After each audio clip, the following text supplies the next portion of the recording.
acolo este, va fi corner, dragi ascultători.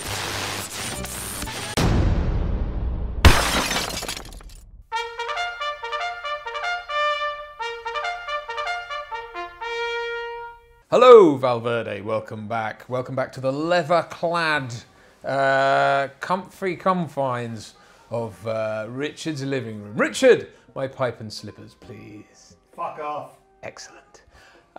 Today I am joined with a very special guest, Gabriella Lester, actress or actor. What are we supposed to say now? Female actor? Technically actor, yeah. Yeah, But, fellow actor, fellow thesp yeah. of Stage and Scream. How are you? Good, thank you. How are you? Very well, thank you. Very well. Welcome.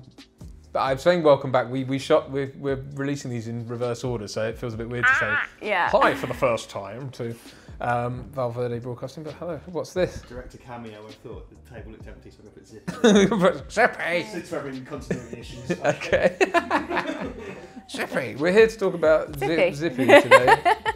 Rainbow.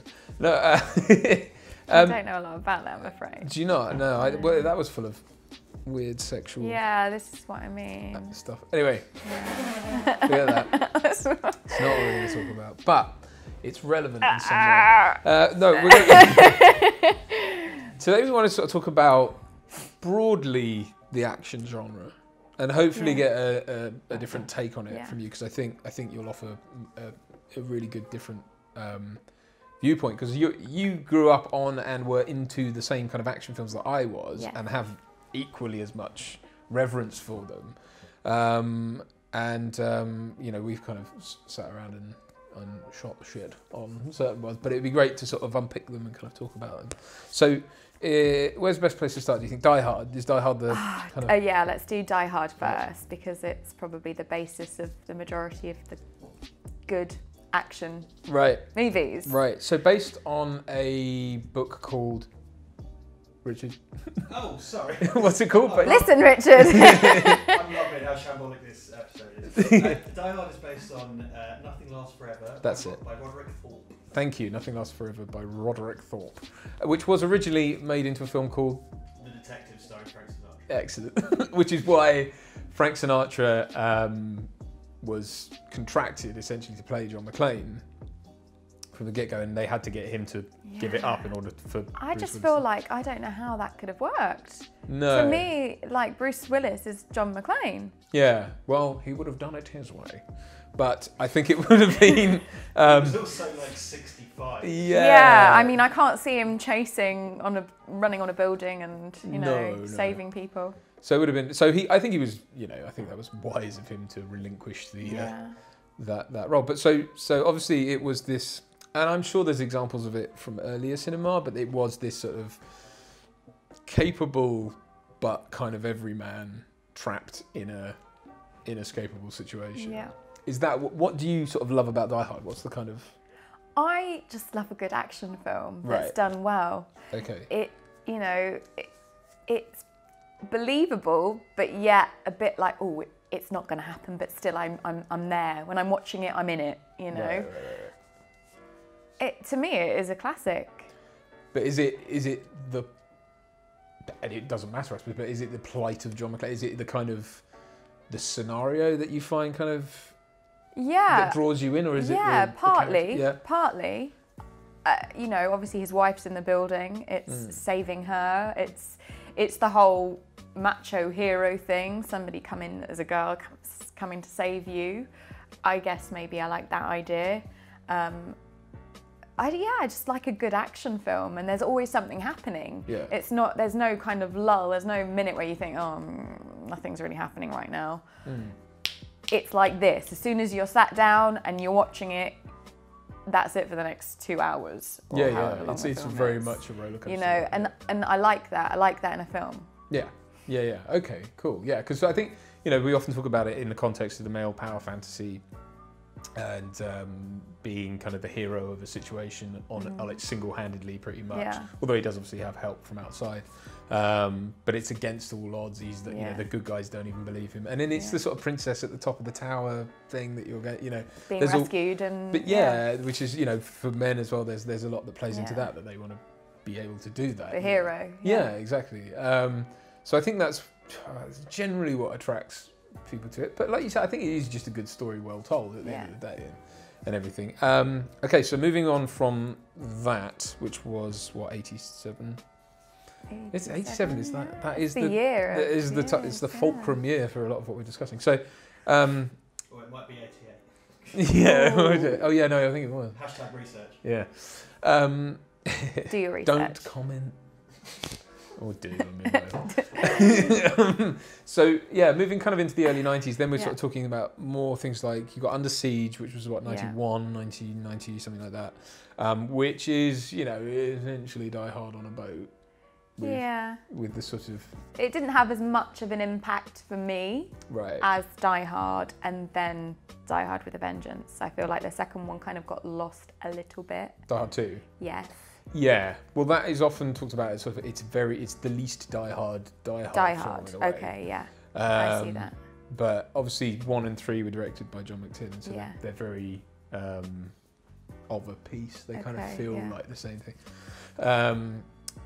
Yeah, so sort of going, so like Under Siege, like for me, that is a film that is almost feeling like a guilty pleasure now. It's not, it isn't, it's this sort of heightened, like, obviously Steven Seagal, what we know about him now is that he plays up to the whole I'm competent thing, which he's sort of, I think he's been shown up now to kind of not be. Steve, if you're watching, sorry, I do enjoy the movies, but... Moving on. But yeah, he's Under Siege is a very different. Yeah, it's very much a sort of. It's the same trope, but it's sort of reverse engineered for him to be actually like this uber commander who was demoted, or he's a Navy SEAL, isn't he? He's been demoted to a cook. So it's kind of like he's the element no one was expecting, kind of thing, which is sort of what Die Hard's about. But he's just a cop in that. He's not like he's not. He doesn't know Aikido or karate. So yeah, not quite as good, but still good. And then then you move on to something like Speed, which is which you I'm a Speed fanatic. You're a Speed freak. Yeah. Keanu Reeves and Sandra Bullock are just the ultimate power couple in that film. They just go together like salt and pepper. I don't even like pepper, but they work. They work really well. It was definitely a defining moment for her career. And for Keanu Reeves is actually because he, you know, up until that point, he'd been the sort of Bill and Ted dopey teenager. Yeah. So for him to be in a sort of serious action role. And I think he's great in it. I think they're both great in it. Obviously, Sandra Bullock, before it was Demolition Man was before that one. Yeah, it was. But this was her kind of breakout starring kind of role. This is what made her. And I'm not surprised because she's amazing in it. She is, yeah. You know, and it is very much her thing. You could almost look on it as kind of her story, really, because I don't think Jack, what's his name? Jack something, Keanu's character, Jack Russell, Jack Steele or something like that. Anyway, it's again, do your research. I didn't write notes for this one. For the Dirty Dancing. You know, it's kind of like his character does go on a journey, but it's not that much of a, like her character is the one that starts from your average everyday and then ends up in a heightened situation and has to save the day effectively in a lot of ways. Yeah, and I mean she's the girl with frilly socks that ends up like literally driving this bus with a bomb. Well, she literally, by the end of it, she literally is about to sacrifice herself because she's like, you know, she's chained to the thing. She's like, just get out of here, just go. Like she's got that bomb and like he strapped a bomb to her and stuff. And it's like, so she has gone from her everyday, like didn't think anything could get any worse because she's lost her license and can't drive, to like having to effectively die to save someone else. So it's like, it's a big journey for her, and she's amazing in it. There's some really, some really. And at the same time, meeting the love of her life, probably by the end of it. For a few years until Speed 2 Cruise Control. Which we don't really want to talk about. Until Jason Patrick comes along and is just another cop. But that's what I mean, they're kind of interchangeable. I mean, Keanu Reeves is fantastic and I do love him in it, and Jeff Daniels, of course, but it's almost like he is just action star, and then it's really about her. She's the kind of human, or the heart to it, you know, I think in a lot of ways. So yeah, great film. Amazing. Moving forward, what have we got? We've got things like The Rock. Did you ever watch The Rock? Yeah. Again, they don't have that, not like Speed and Die Hard for me. They're like the prominent ones. Okay. I love a good action film, and they are definitely at the top of my list a good action Yeah, film. yeah. They were very much the sort of late 80s, early 90s stuff, Yes. which was very much about man trapped in situation, or woman, but like kind of, it's confined in a way. Whereas something like The Rock, it sort of is, because it's confined to. When was that? That was Alcatraz. later on. That was 95. Yeah. I want to say. Okay. Yeah. Or 6. But yeah, that very much, that sort of marked the start of that kind of Bruckheimer, Michael Bay kind of sort of heightened thing that went on to things like Bad Boys. Well, also you had Bad Boys in Bad 90, Boys. Yeah. 8 1 or 2. Oh no. No, that was early. Yeah, no, it was. I think it was 93, and then Bad Boys Okay. 2 was 2003. Okay. So there was a big gap. Okay. But yeah, it sort of sparked that Yeah. kind of thing. So kind of through the late. So then obviously Con Air was part of that Again. as well. Another one of my favourites. Yeah. Yeah. And that's an interesting one, that, because that's not. It doesn't follow the. I mean, it doesn't. You've also got your hero trapped in the situation. Yeah. Who's a good guy, but. It does play with it a bit. Yeah. It's never sort of one thing. It's not always just, they're not always in the air, and they're not always, there's a lot of sort of, and like especially by the end, it's incredibly heightened reality. Yes. Sort That know. final kind of scene is just goes on Yeah. and doesn't stop, and Yeah. it's just another thing Yeah. and another thing. But it's But it's again, still I feel like enjoyable. it will go down as a classic. I mean, for me, Right. it's still in my top 10 of action films. Sure. Everything from the actors to, again, the music, and they Yeah. play Sweet Home Alabama, That's right. and they all start singing and they think they're free, and then you've got John Malkovich, Cyrus the Virus, who is phenomenal. Just He is angry the whole time. absolutely amazing. Yeah. And Steve Buscemi, I Steve believe, Buscemi's as well. in it, yeah. And he's, apparently this rapist, yet he has that lovely little scene with that little girl I can't remember. Yeah. and the 'cause- tea party, and you think, Yeah, how because they does play it that up work? like maybe he murdered her, but then obviously they take off and but she's you don't waving. know, and she's waving. Yeah. Yeah. And I mean, it was at the time, casting-wise, it was a Yeah. powerhouse. You've also got John Cusack, Absolutely. you've Oh, got God, yeah. Colm Meaney, you've got Malkovich. Yeah, Nick Ving Cage. Yeah. Rhames in it? Ving Rhames is in it, isn't he? I can't remember. Is Ving Rhames? Yeah, I'm pretty sure he is. And Nick Cage. Hollywood blockbuster, really. That's Yeah. what it's supposed to. Yeah, and it's kind of right in that sort of era of 90s action. I think it probably was kind of at the peak of 90s action, because Yeah. after that, I mean, that kind of continued into the early 2000s, but I think things like The Matrix and stuff really threw Yeah. a spanner in the works of kind of what was an action film, and Yeah. because That's it where it was goes on just, to a bit of sci-fi, though, and Yes, doesn't it? yeah, of course. And and then even things like Armageddon and stuff, that still plays in that same kind of pool of like crazy, a lot of jump cut. Yeah. It was still in that, I had suppose they're saving the world and not just. Well, it's almost It's, like, you could almost say it's the literally. natural. There's sort no of, bad guy in that. No, but it's kind of like it's the kind of natural extrapolation of it. First, it was in a building with terrorists. Then it was Yeah. like on a boat with Yeah. baddies, and then it was like these increasingly bigger things, to the point where you're like, now it's the Earth, and they're Yeah. like trying to save the Earth. So it's kind Yeah. of. How far do you go? Independence Day, of course, is another, again, sci-fi, Yeah. but still But very it's much. still action and, not a dull moment in it. What about things like Men in Black? Yeah. Do you like I feel, I wouldn't, see, to me, I wouldn't put them in the same category as I would Con Air, Speed, Die Hard. Right. I feel it's not more of a child-friendly film, but I feel it's just lighter. Okay. In yeah. the sense of it's not really action-packed, it's not edge of your seat.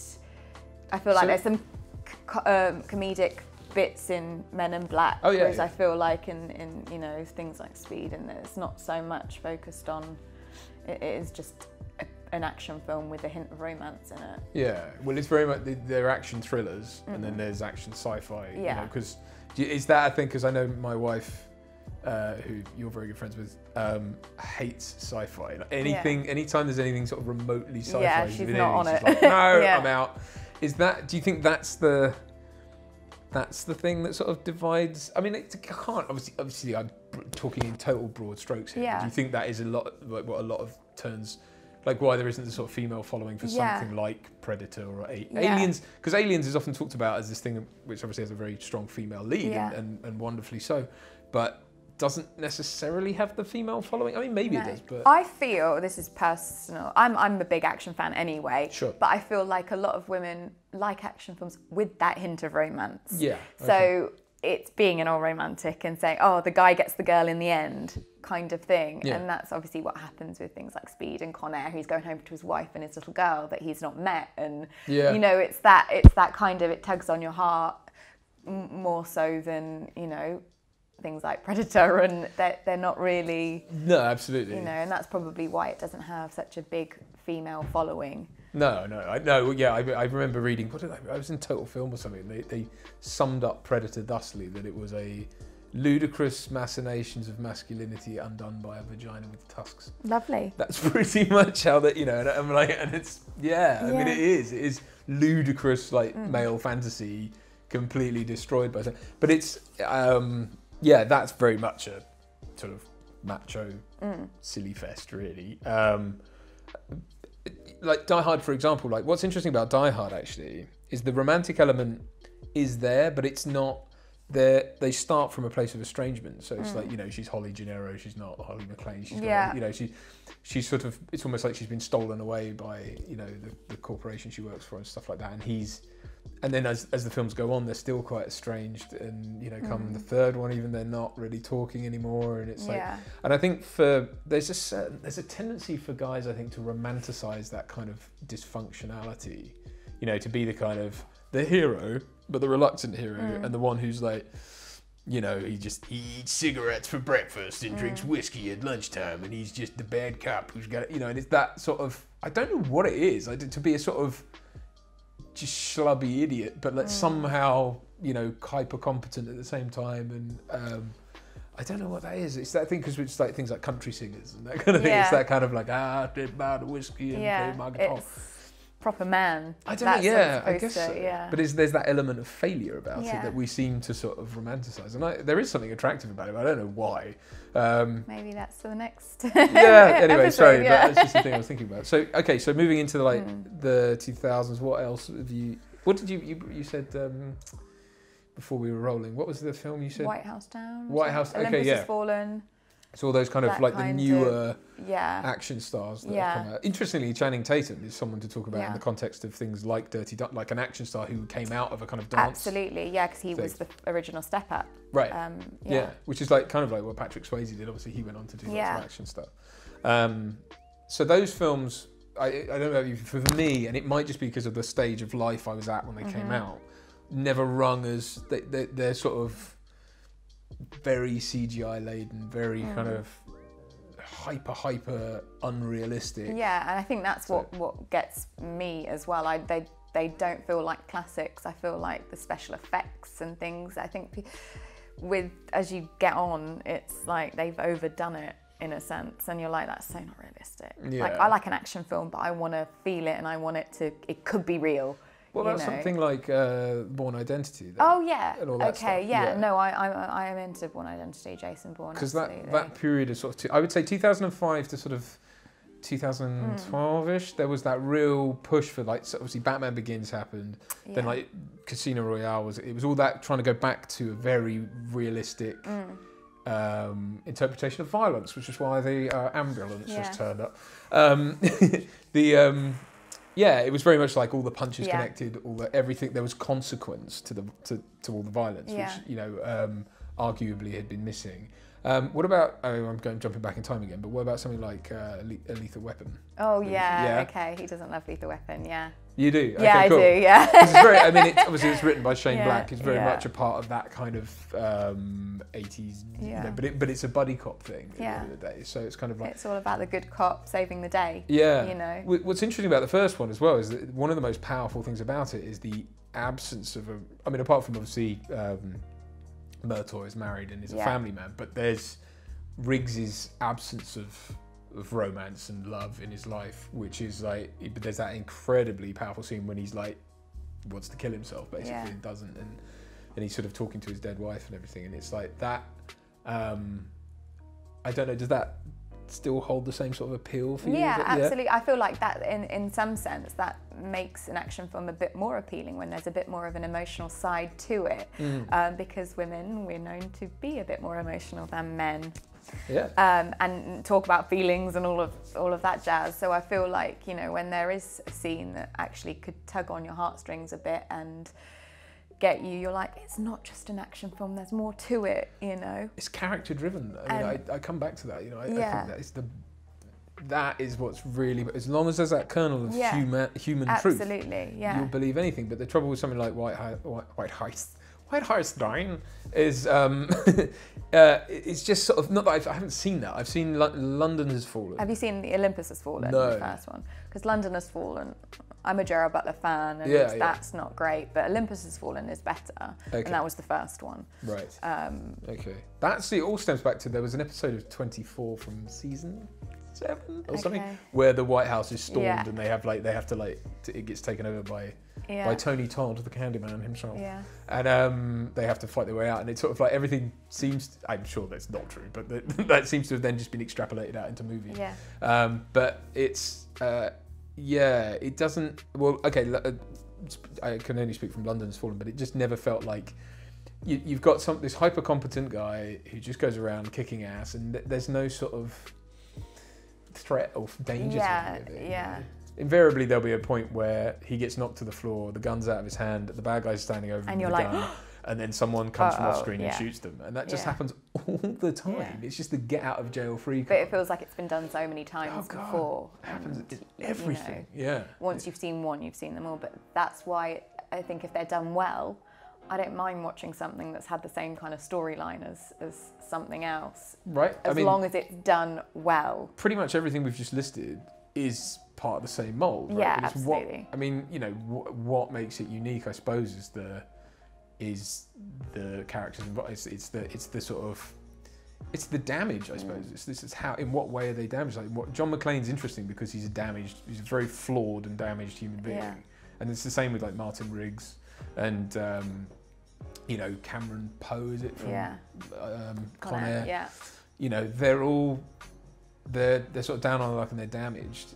Same with, not to just list, but they're good guys. Yeah. So you can empathise with them. Exactly. They've got that kind of, they were hard done by in a situation. And it's like, not to just list male characters, but obviously Ripley in Aliens is someone who's massively unlucky. I mean, if you just follow her timeline, she survives a horrible event, goes to sleep, gets put into another really horrible event, survives that with a sort of surrogate family who then die, and then and she's put into she's another not been handed a good card, and has she? And then she has to kill herself. Yeah. It's like, oh my God, what a bleak, horrendous existence. But it's like, again, she's someone who, she has flaws. She's not perfect, but that's not the point. And then, she's a hero at the end of it. So I think there has to be an amount of that. And I think if you're just the invincible, I mean, obviously you had the era of sort of Schwarzenegger.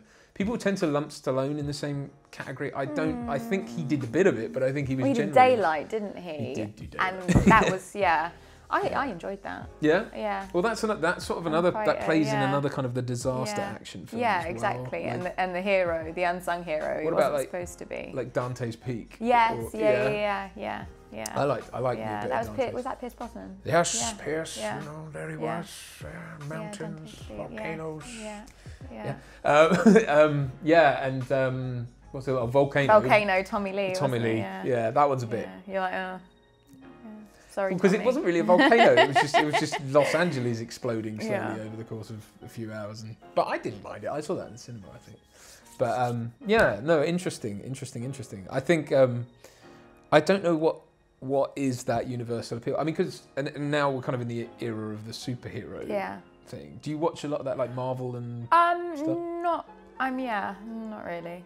I got Holly to watch, my wife to watch Guardians of the Galaxy. That finally, surprises and me. she loved it. Oh my goodness! But I knew she would, but it was just trying to get her to sit there and watch. I wouldn't have put hold down for Guardians. No, neither would I. But I just thought if she gets it, if she gets the sort of light-hearted, fun side of it, then it's because it isn't a film about space. It's a film about that ragtag group of people. So it's kind of, again, a universal story. But so you're not into the.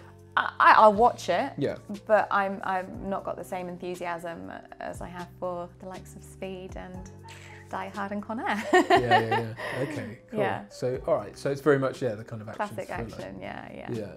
Yeah. No, I can get on Yeah, board with that. yeah. I can get on board with that. I think. Yeah, I do think. Depends what mood you're in, obviously, because Yeah. I think it depends. Obviously, if you're into kind of getting lost in a film, then sometimes those light-hearted ones that are a bit more.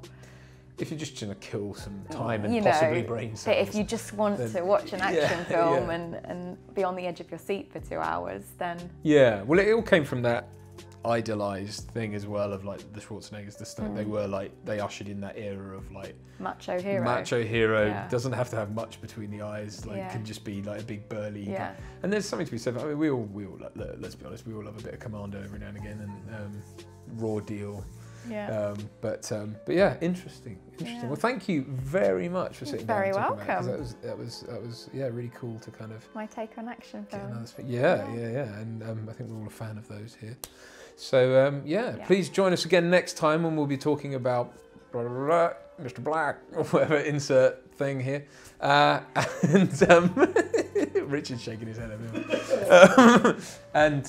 here. Please, if you haven't already, hit the subscribe button, notification bell, leave us a comment. Thumbs up. Give a thumbs up. If you didn't like it, hit the down button twice. No. Yeah, 2 thumbs down. 2 thumbs down. No, we don't like any thumbs down.